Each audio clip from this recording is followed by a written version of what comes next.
Welcome back to the Postpartum Plan podcast. This podcast is designed to support and empower you through postpartum. Whether you're expecting, in the early postpartum days, or beyond, this space is for you. I'm your host, Madison Fugere, a dedicated postpartum doula and pediatric sleep consultant, striving to help parents feel confident and supported in their parenting journey. Each week, I'm sharing practical tips and expert advice to help you navigate all the postpartum things with confidence. Well, as much confidence as you can. Let's embark on this journey together, making your parenthood as serene and supportive as possible.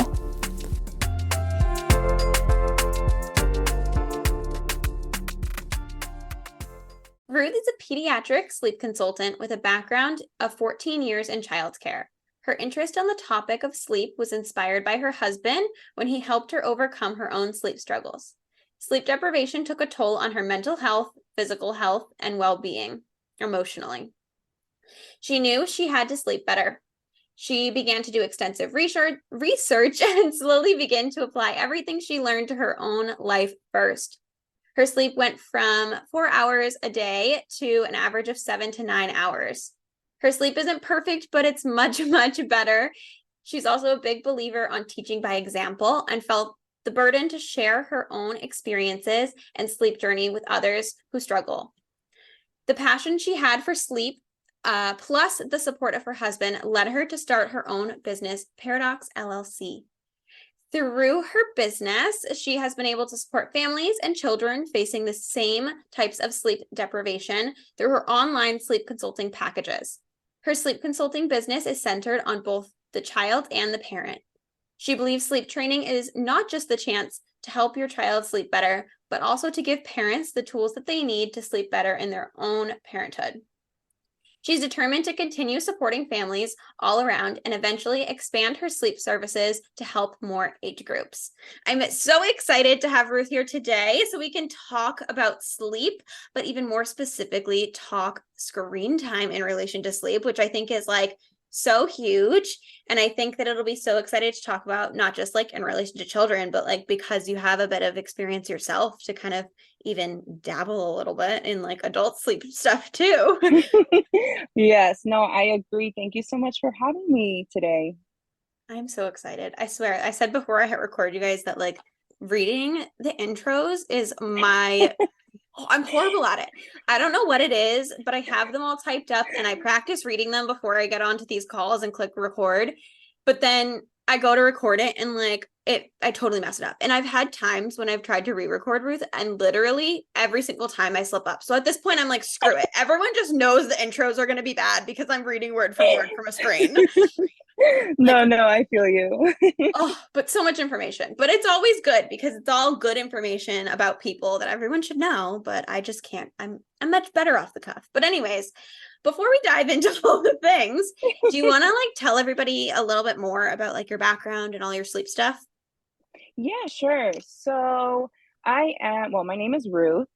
I am a pediatric sleep consultant. I was recently certified this year. I am very excited. I live in New Jersey, was born and raised in New York. My husband is an entrepreneur too. He was kind of what inspired me to start my own business journey and start my own thing. I was on an 8 to 8 job on a daily basis. And, the pay was great, but I just didn't have peace, just so much every day. Mm-hmm. So it just led me to, you know what, I want to start my own thing. Come pandemic, just got very burnt out. And that's when I contacted Jane. Shout out to Jane. Right. Yes. And then I was just you know what? Let me take this journey. Let me do this. My husband was like, you know what? I support you. Just do it. If you're not going to do it now, you're never going to do it. I did it. And I started my business this year. It's been going great. And here I am. I love what I do. I'm very passionate on sleep. Like you read in my bio, I'm very passionate, and I believe age is so fundamental, not just for children, but as adults too, for our sanity. We just cannot survive without sleep. It's just so crucial for human existence. Yeah, no, it's so huge. For those of you that are listening, Ruth is talking about Jane Havens, who is the amazing founder of CPSM. You can head back to episode 8 to take a listen to her and I chatting about like the stigma of sleep consulting, which is also so important. But I love it because, like you said in your intro that you had sent to me, like you're not just talking about, children's sleep, you're talking about the parent sleep and like talking about it all as a whole and approaching it from a perspective that's going to help the family as a whole, not just the child, right? And I Yep. think that's like so important in finding a sleep consultant, is finding somebody that matches the vibe of your family. And I love that you really are focusing on the family as a whole, right? Like that's so amazing. So I'm sure that your business is going to take off if it hasn't already. Um, but yeah, that's awesome. So I'm excited because when we were trying to pick a topic, you brought up screen time. And I think that that's a topic that I feel like any topic you go on Google, you can find whatever perspective you want on it. But I think screen time is one that can be super loaded. So I'm kind of excited to like dig into it a little bit and kind of, get some input and share some information with people. So I was kind of interested, is there like a specific story or client or sleep situation in relation to screen time that made you, so specifically excited about that topic? Or was it really just your personal struggles and like how you were saying you're struggling with sleep yourself?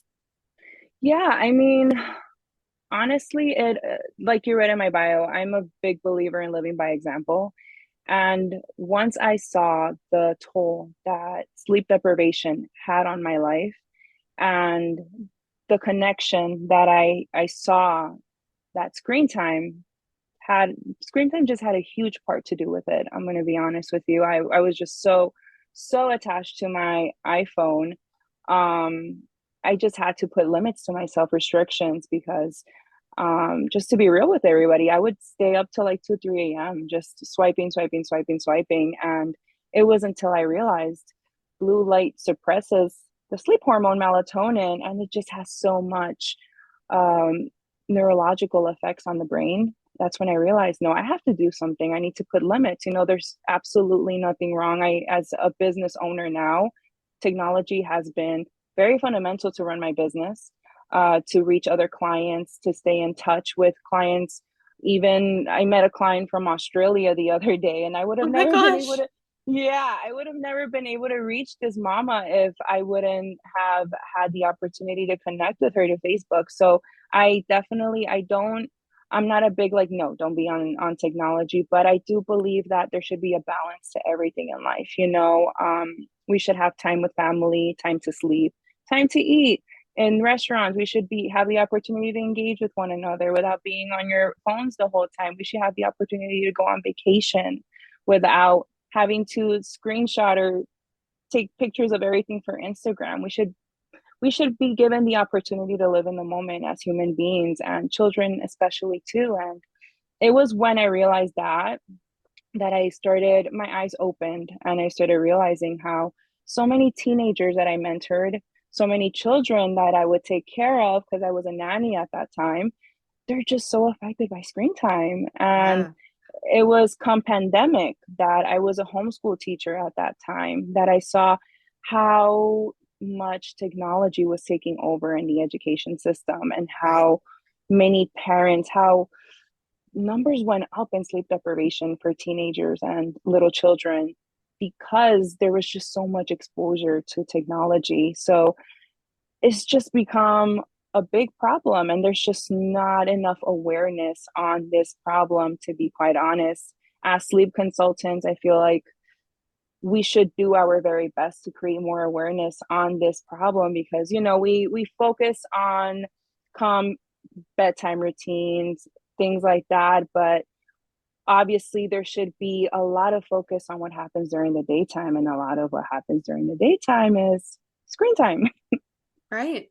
Right. I think that there's just so much we could dive into, right? I mean, we talk about sleep in relation to children, but sleep and social media and just this like expectation of screen time as a whole is just so built into society, especially for adults. And as we know, children very much mimic any adults around them. So if you are constantly scrolling on your phone or doing things or taking pictures, or even if you're just taking pictures, I mean, pictures are great, but like, you're on your phone, your child is going to, begin to do the same. And I Yep. think that there is so much, we talk about like the iPad kid generation, right? Like, Oh yeah. there's these iPad kids, but these iPad kids are the children of these iPhone moms or these iPhone Oh dads or these yeah. iPhone Yep. parents as a whole, right? So Yep. it really is monkey see, monkey do. And, Oh, definitely. if you are the kind of person that's scrolling your phone to go to sleep, odds are, your child, knows that, or they might be doing the same thing with, watching a show before bed or anything like that. So it's important to be aware of your own habits, I think, in order to also benefit your children and their habits too. Definitely. No, I mean, I 120% agree with you. Yeah. Um, that's why, I mean, my husband and I are big believers, living by example, like because it's we have this big passion for helping teenagers. And if anyone has worked with teenagers or lives with a teenager, know that teenagers can see right through you. They know. Oh yeah. And even children, I'm gonna be honest, like you said, they're like their minds are like little sponges. They take up everything they Yes. see.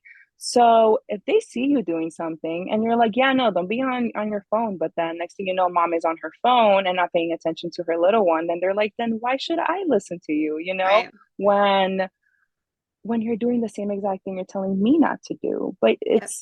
it's a crazy world we live in right now. I feel like there's so much we can do.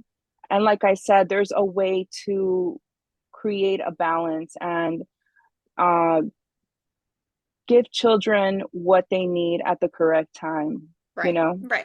Because we're not going to sit here and say that screen time is a bad thing, right? Like, there's a reason and a place for screen time. And I think as a whole, technology is like very important for children to learn how to use at the right time and in the right increments, right? They can definitely watch educational shows and learn things, right? It's very important to learn, we used to have cursive in school, but now it's typing classes. Like, there are purposes behind these things that children are going to be learning. And we need people that are in the tech industry when they grow up, right? So it's important for children to, utilize and learn how to utilize the tools around them. But at the same time, we want to assure that they're also still being children, right?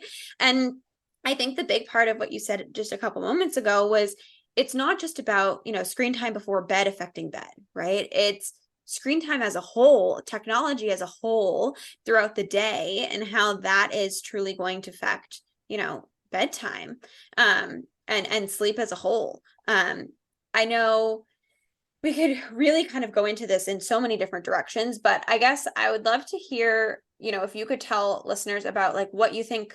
I mean, we talked about like the blue light, but if you want to dive a bit more into that or anything else that you see, like what effects are screen time having on children? And like, is there ever a good time or age to utilize screen time, whether that be like during the day or during a child's bedtime? Have you found any of that, or, have any experience with that?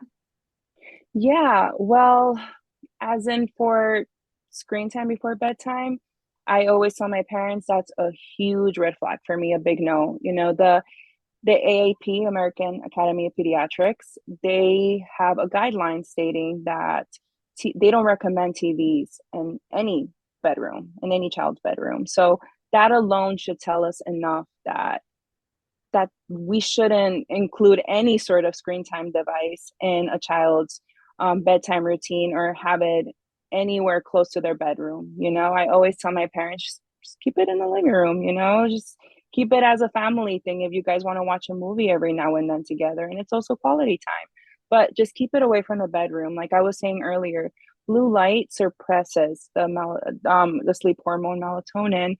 Therefore, it's just going to delay their sleep and overall their sleep quality at night. So even if, let's say, they get some 10 minutes of sleep and they happen to go to sleep, chances are they might not get the best amount or quality of sleep while they're asleep at night.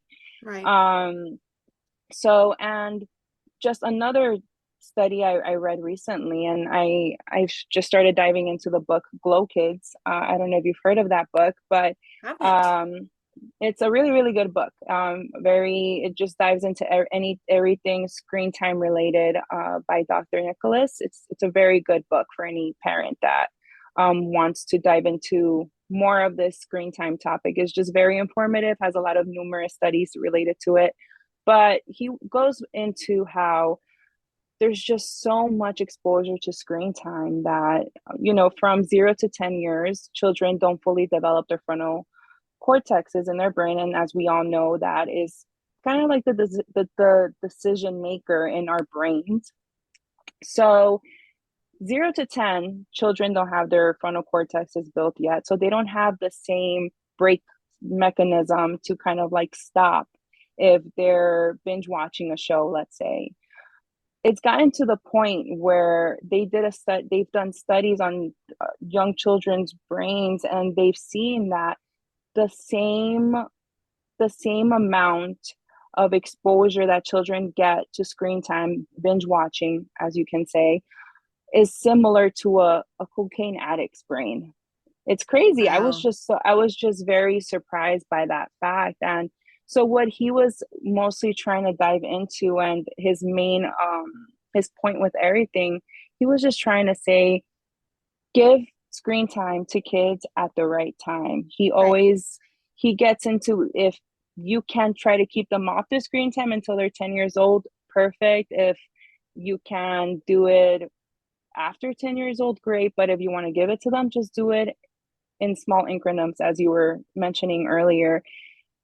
Screen time and a little child that's just starting to develop, I don't see anything good coming from it, especially when from 0 to 5, they deserve the opportunity to be creative, use their imagination, play with their friends. It's such a crucial age. And I just don't I'm not a big supporter of screen time when they're infants, when they're toddlers, up to 10. I think there's much more that they can do with that developing stages in their lives. Um, and come 10, hey, go for it, It's just, there's just no study to really back up that screen time at a young age can create any sort of positive effect on a young child. Right. And I think that there's so many parts to that, right? I mean, there are so many studies that are out there, and, they do their best with every study, I think, to make sure everything is, as straightforward as possible. But that's not to say that, like, if you need to utilize a screen for something for like your sanity, right? Like every once in a while, like you said, like we are using things in, moderation. We're using things in the proper time frames or whatever. And I think that it's important to know the facts. I always say with like my postpartum clients, everything has such a gray area, right? Like studies are going to give you the black and white. Professionals who are abiding by these studies and this research, we're going to give you the black and white. Here's the information.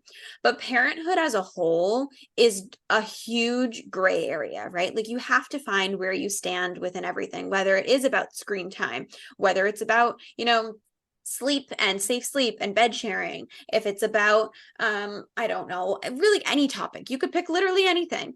There, you have to find where you're comfortable giving in on some things and what's more important to you than others, right? If it's really important to you to have an hour break in the middle of the day and your child doesn't nap and you need to do something about that, and screen time is something you're comfortable with, go for it.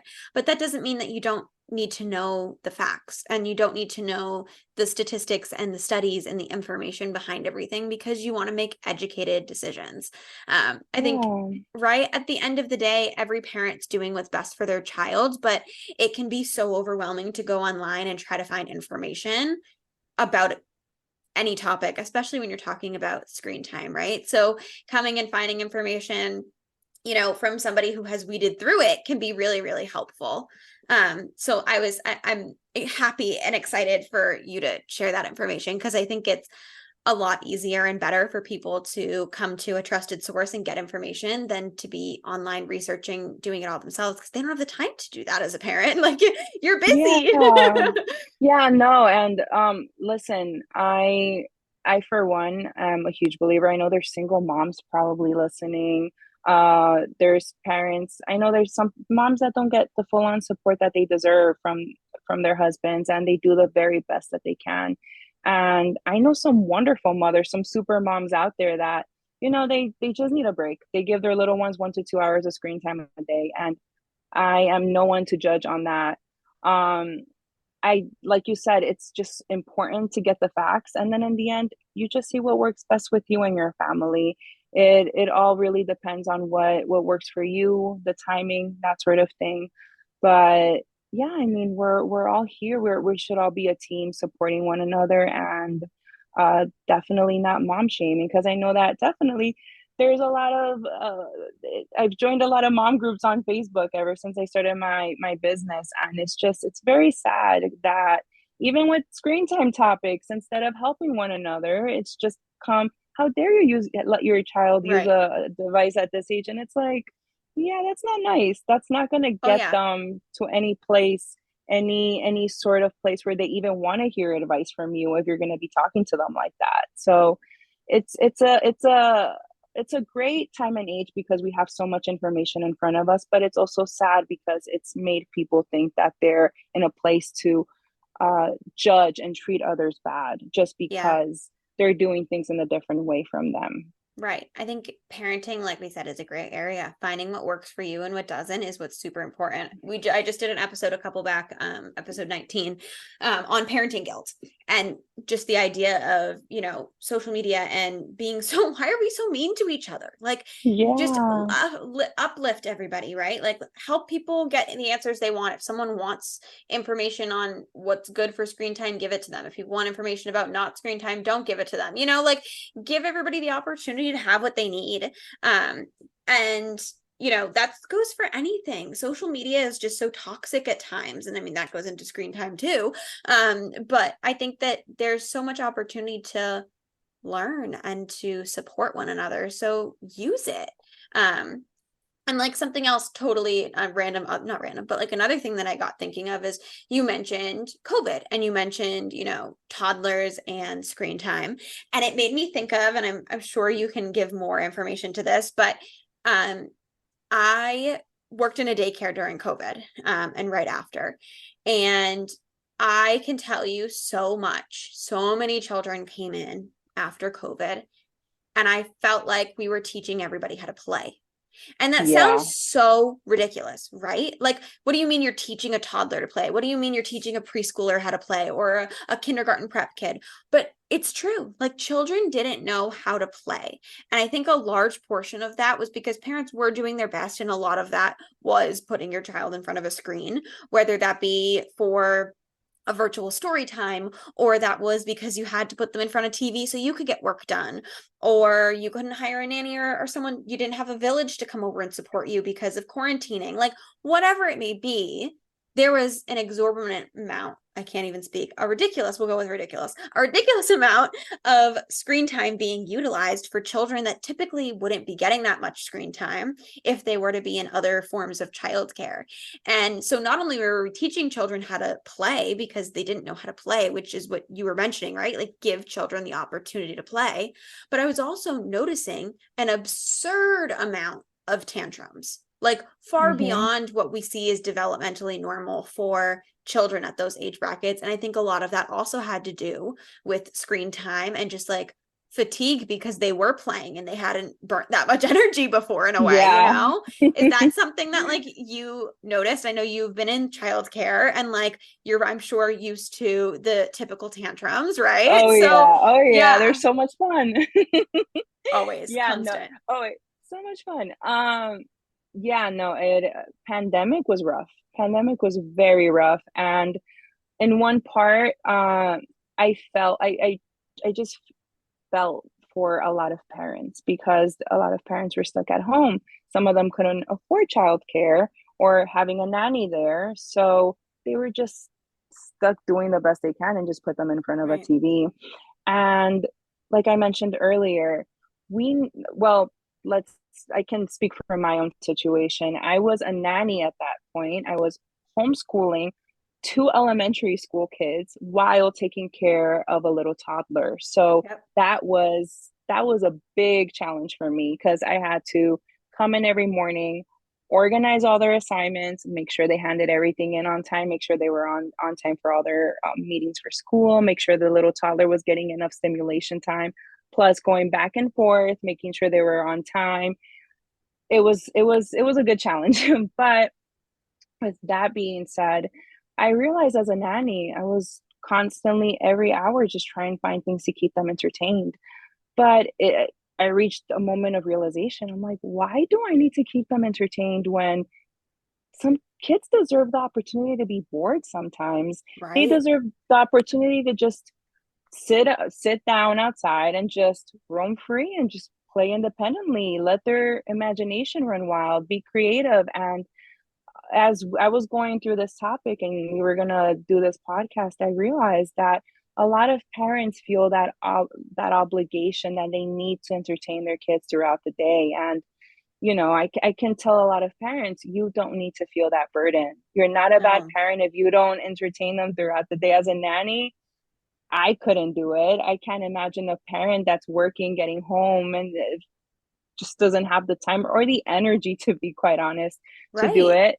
You don't have to feel obligated to entertain your child. Just let them be kids, let them be bored. It's during that boredom that I Yes. remember being my most creative, that I would make the Yes. silliest things from my with paper. I would make my I forgot what those things were called. There were these psychic things that Oh, we're both doing the thing with our fingers, our pointer yeah, fingers and our thumbs touching.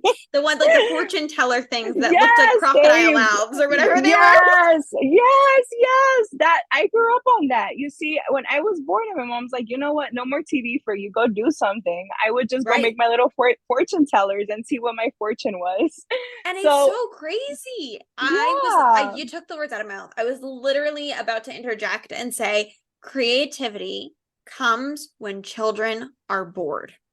yes, Literally, please let your children be bored. I am the kind of person, I saw a social media post about this and I was like, yep, that's who I am. And it was like a reel on Instagram or something the other day. And it was like, I'm the parent who, or the best thing I ever did as a parent was teaching my children how to play independently at the park. The park is not time for me to be playing with you. The park is my break. And I literally yeah, related so much because as a nanny or a babysitter, whenever I go to the park, I find a bench and I sit down and I tell them, this is where I'm going to be. I have your water. I can see them, right? But that's the yeah, chance for them to truly learn how to be independent. Not only are we teaching them go play, you're teaching them independence. You're teaching them sociability because they're socializing with the other children. They need to make yeah, friends. You're building trust because you need to give them the opportunity to learn how to interact with other children, how to be polite, how to ask for a turn, how to stand up for themselves, how to come find you when they need help, right?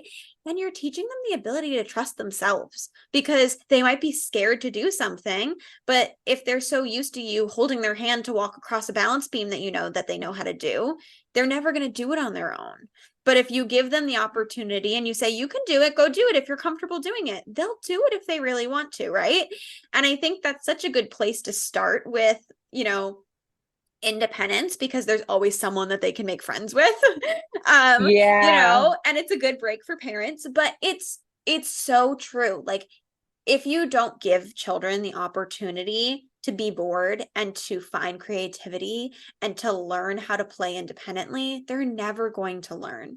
And I know, there's the memes of like the mommy, mommy, mommy, mommy, mommy, play with me, play with me, play with me, right? Or like constantly tugging you or constantly tapping. Like, yes, we get that, right? Like that's totally normal. Children want attention. They want to be supported. They want reassurance. They're going to do something and look to you to see your reaction.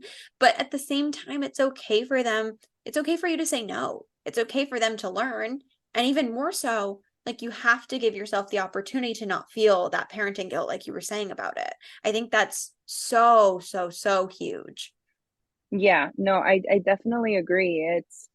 It's since I guess social media, just society has put so much expectations on parents, mothers especially, mothers feel this burden to needing to plan a whole structured day for their children, and it really should not be like that. I'm very old school in my way of thinking, and I think if you can just give them a chalk, let them go play. I would give myself a lot of breaks like that when I was a nanny, because taking care of three kids was not easy. So I was like, No, you know what? I need a break. Here's some chalk. Go explore. Go draw what you want to do. Go write your ABCs. I'm just gonna sit here and I'm watching you guys. You guys got right. this. And it was in those moments that I would just look at them and they would just have so much fun and thrive as little children. But it was very hard, definitely during the pandemic. As you said, I think um, a lot of childcare providers, we just felt the toll of it, especially not just because um, on weekends, kids were stuck to the TV, but it was also during school time hours. They had no other choice but to be on the laptops or whatever it is the school Right. gave to them. It was a rough time for a lot of kids, and I think kids are still till this day trying to get out of that whole time we were all closed up in our houses. I don't think it was just rough on kids, but on everyone. It was It just a rough was. time. Yeah. And it still is. A lot of people are still facing, the repercussions of it. Children are still a couple grade levels behind where they probably should be.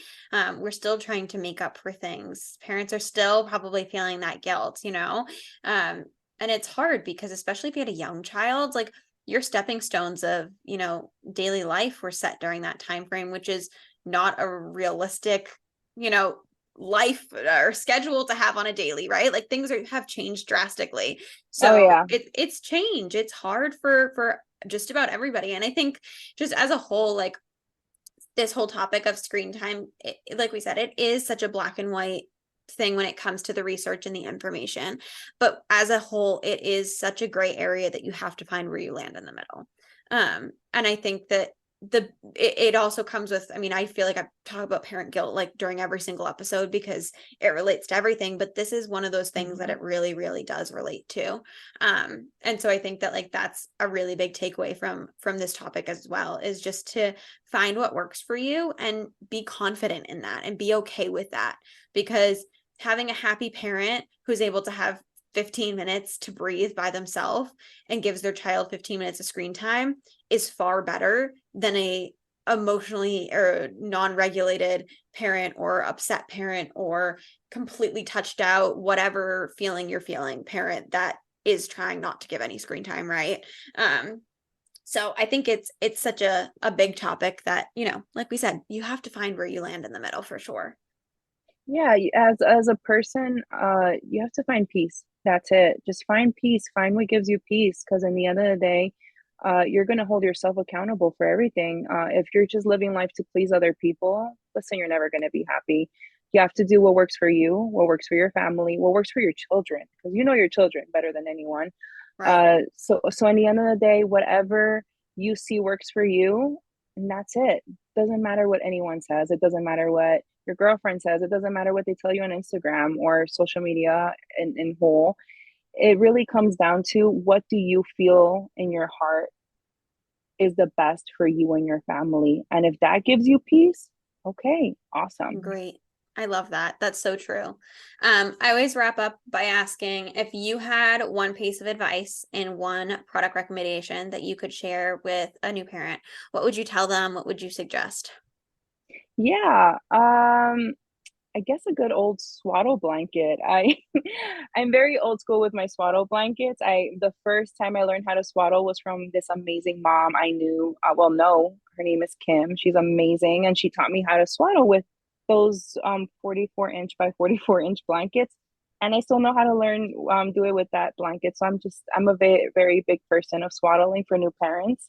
Um, Not too in love with the new baby gadgets. I feel like they just get parents so anxious. So the simpler the better, you'll do great. A baby just needs love, uh lots of love, and that's it. Yeah. And I feel lots like of sleep, of there's course. right. There's so many gadgets and things out there that not only can it be overwhelming, but I think it becomes such a like a, I don't know, like a competition, right? Like who has the newest and Yeah. best thing, which doesn't need to be that way. Because you're right, babies don't need Yeah. much. Babies don't need much. I see all of these companies releasing like little Converse shoes, all of these cute things, but it's like they look cute. I want my baby to get them. But listen, if you can save yourself a few bucks, there's no need for it. Yeah. Right, The right. baby just needs love. Yes. And what kind of advice would you share? Advice, listen, do the best that you can. I know that screen time, as we started off, it's such a huge, huge topic. Uh, there's probably one full day of research won't be enough. Dig deep into it. Follow your gut. Like I said, whatever brings you Yes. peace in the end of the day. And see what works best for you and your family. We're not here to judge you guys. We're just here to provide you guys information.